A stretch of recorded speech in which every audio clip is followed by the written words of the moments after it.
Greetings, fellow adventurers, and welcome back to my channel. Hello, dear viewers. Get ready to expand your horizons as we delve into Local Government Ireland Act 1898. The Local Government Ireland Act 1898 61 and 62 Vict.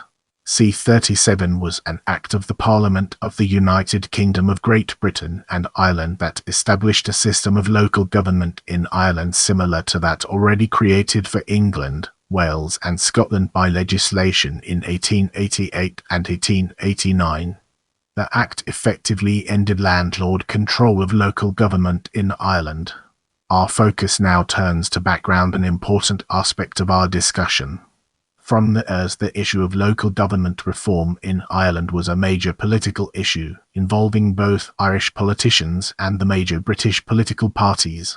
Questions of constitutional reform, land ownership and nationalism all combined to complicate matters, as did splits in both the Liberal Party in 1886 and the Irish Parliamentary Party in 1891. Eventually, the Conservative government of Lord Salisbury found it politically expedient to introduce the measures in 1898. The legislation was seen by the government as solving a number of problems. It softened demands for home rule from nationalists. It eased the burden of agricultural rates on unionist landlords. It created a more efficient poor law administration, and it strengthened the union by bringing English forms of local government to Ireland. Now, let's delve into the intricacies of counties and baronies and explore its various aspects. Each county and county corporate of Ireland was administered before the 1898 Act by a grand jury. These bodies were made up of major landowners appointed by the assize judge of the county. As well as their original judicial functions, the grand juries had taken on the maintenance of roads, bridges and asylums and the supervision of other public works. The grand jury made proposals for expenditure known as presentiments, which required the approval of the assize judge. The money to pay for the presentiments was raised by a county cess levied on landowners and occupiers in the county, a form of rate tax. A second tier of administrative division below the county was the barony. A similar system operated at this level, with the justices of the area empowered to meet in baronial presentment sessions to raise assess to fund minor works.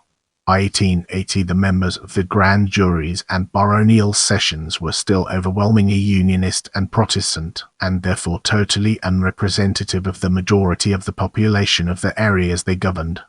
This was because they had represented and were chosen from the actual taxpayers since the Middle Ages, and retiring members were normally replaced by similar taxpayers from the same social class. The understanding was that larger taxpayers had a greater motive to see that the tax money was spent properly. The Representation of the People Act 1884 created a much larger electorate that had very different needs and inevitably wanted to elect local representatives from outside a narrow social elite.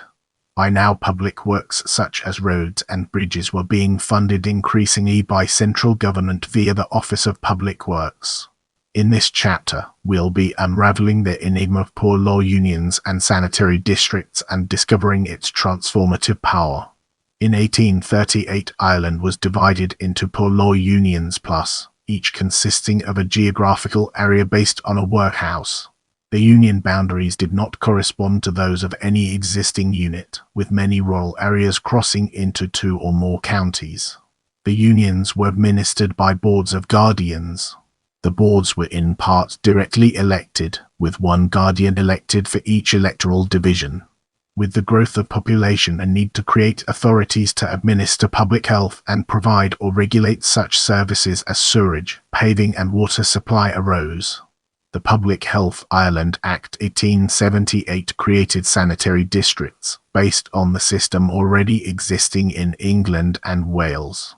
Larger towns, municipal boroughs and towns with commissioners under private acts or with a population of 6,000 or more were created urban sanitary districts. The existing local council became the Urban Sanitary Authority. The remainder of the country was divided into rural sanitary districts. These were identical in area to poor law unions less any part in an urban sanitary district, and the Rural Sanitary Authority consisted of the poor law guardians for the area. Let's now zoom in on proposed changes and uncover the hidden gems that lie within. The first proposals for elected county councils in Ireland were made by the radical Liberal Minister Joseph Chamberlain to Prime Minister William Ewart Gladstone in 1885.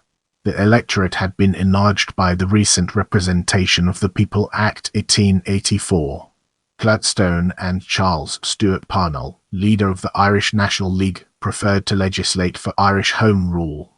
However, the first Home Rule Bill was defeated in the House of Commons in 1886.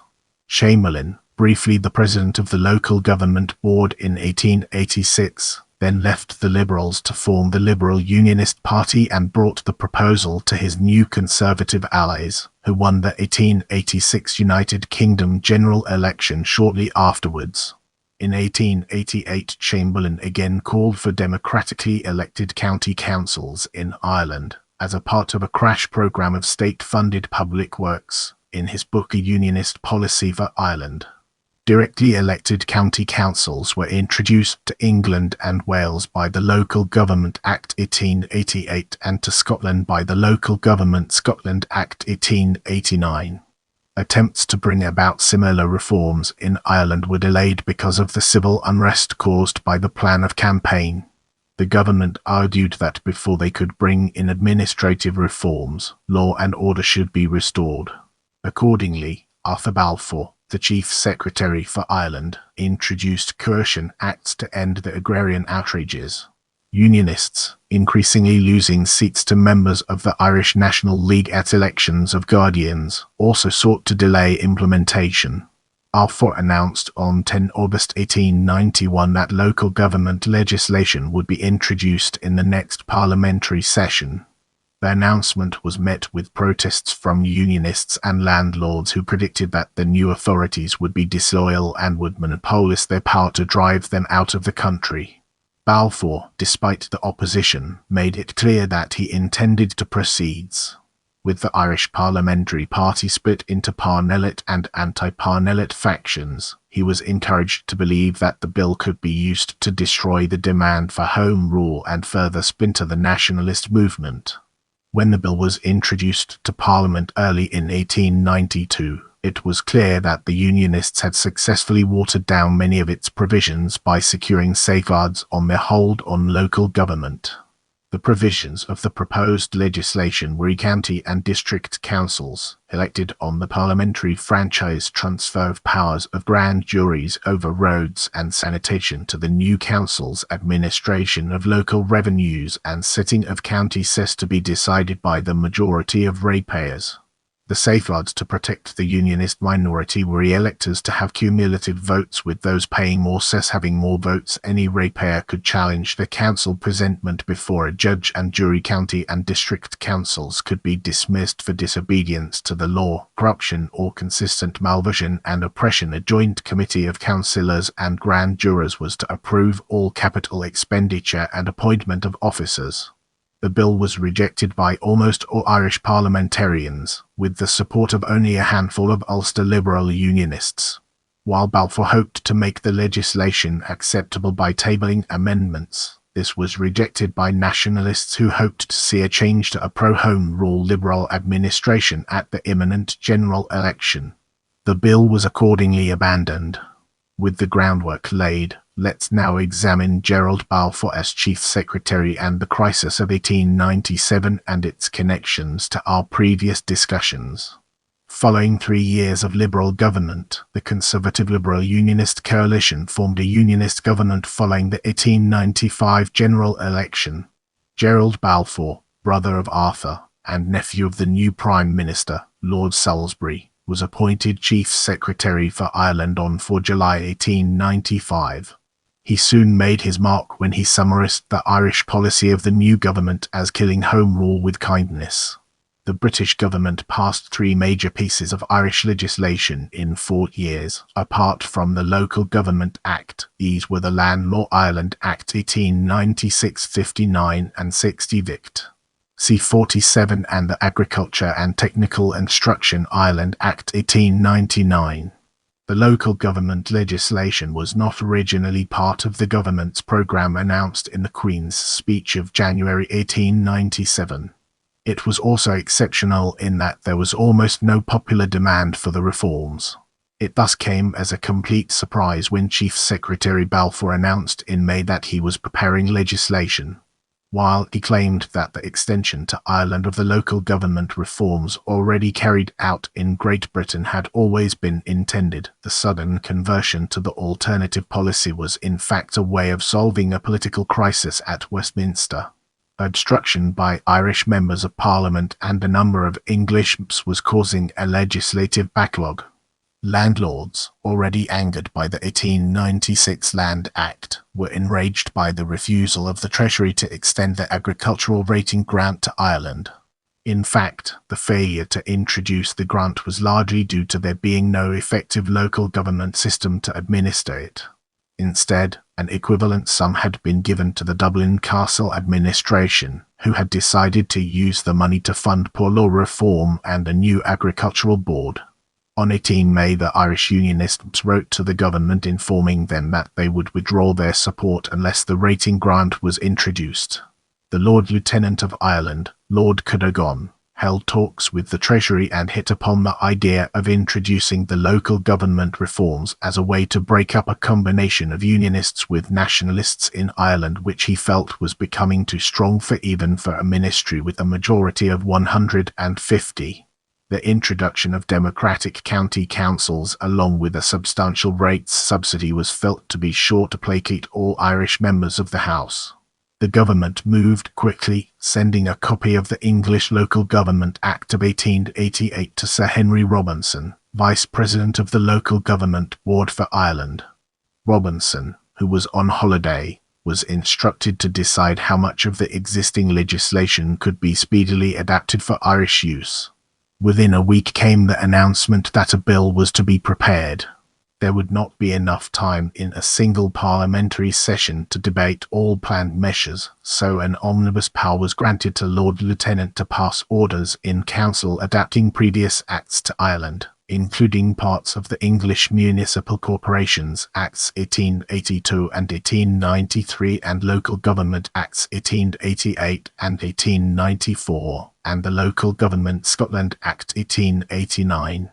This use of secondary legislation rather than primary legislation was controversial, but Irish nationalists accepted it as the price of getting the bill passed. As we transition, let's shed light on the reforms and its relevance to our ongoing exploration. The 1898 Act brought in a mixed system of government, with county boroughs independent of county administration, and elsewhere a two-tier system with county councils, along with borough, urban and rural district councils. Urban districts were created from the larger of the town commissioners' towns, while the smaller towns retained their town commissioners, but remained in the rural districts for sanitary planning purposes. The creation of the new councils had a significant effect on Ireland as it allowed a much larger number of local people to take decisions affecting themselves. The county and the sub-county district councils created a political platform for proponents of home rule, displacing unionist influence in many areas.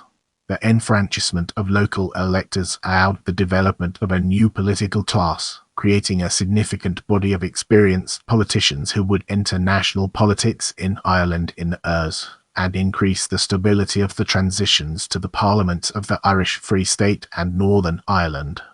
As we transition to the next segment, let's unravel the mysteries surrounding county and county borough boundaries and gain a fresh perspective. The Acts led to the modification of a number of county boundaries. This was for several reasons. Each county district had to be in a single county, unlike the sanitary districts on which they were based. Where an urban sanitary district lay in more than one county, the new urban district would be placed entirely within that in which the majority of the population lay. Where a poor law union PLU lay in more than one county, generally a rural district was created for the fraction each county. For example, Ballyshan and PLU were split into Ballyshan and No. 1 No. 2 and No. 3 rural districts in counties Donegal, Fermanagh, and Leitrim respectively. Boundaries were adjusted if one fraction was too small or otherwise impractical. The 8 old counties corporate did not correspond to the 6 new county boroughs. The cities of Belfast and Derry were separated from the counties in which they lay and constituted as separate county boroughs. 4 counties corporate were merged into their parent counties. The extents of the new administrative counties and county boroughs, which came into effect on 18 April 1899, were defined by orders of the Local Government Board for Ireland. There were no changes to the boundaries of the counties of Cavan, Cork, Donegal, Fermanagh, Kerry, Kildare, Kings of Offaly, Leitrim, Limerick, Longford, Neath, Monaghan, and Tyrone, nor to those of the county boroughs previously counties corporate of Cork, Dublin, Limerick, and Waterford. Changes elsewhere were as follows. Notes. In this chapter, we'll be shedding light on main changes and repeals and its role in shaping our understanding. Boundaries of Irish county constituencies at Westminster were not adjusted by the 1898 Act to align with the new administrative boundaries. Some were aligned by the Representation of the People Act 1918, where the county divisions were being altered for other reasons. For example, Kilcallageen was transferred from Waterford City to South Kilkenny, but Abneri remained in North Sligo rather than East Mayo. Under the Local Government Ireland Act 1919, the electoral system for local elections in Ireland was changed to single transferable vote (STV) in multi-member districts. This had been used in the election to Sligo Corporation in 1919 provided under separate local legislation, and then for the 1920 Irish local elections. After the partition of Ireland the situation evolved differently in the Irish Free State Ireland from 1937 and Northern Ireland. In the Irish Free State, rural districts were abolished by the Local Government Act 1925. They remained in County Dublin until abolished under the Local Government Dublin Act 1930. Urban districts were renamed towns by the Local Government Act 2001. The 2001 Act also renamed county borough corporations as city councils. The introduction of a councilmanida system significantly changed the operation of county and city councils. The Local Government Reform Act 2014 abolished the tier of boroughs and towns within county areas and divided all counties except those in County Dublin into municipal districts. In Northern Ireland, STV was abolished in 1922. The 2-tier county district system was retained until the Local Government Act Northern Ireland 1972 replaced it with a system of 26 unitary districts from 1973. Some elected councils had been dissolved in the ears as tensions grew in the build-up to the Troubles. Don't forget to check out my other videos for more valuable content.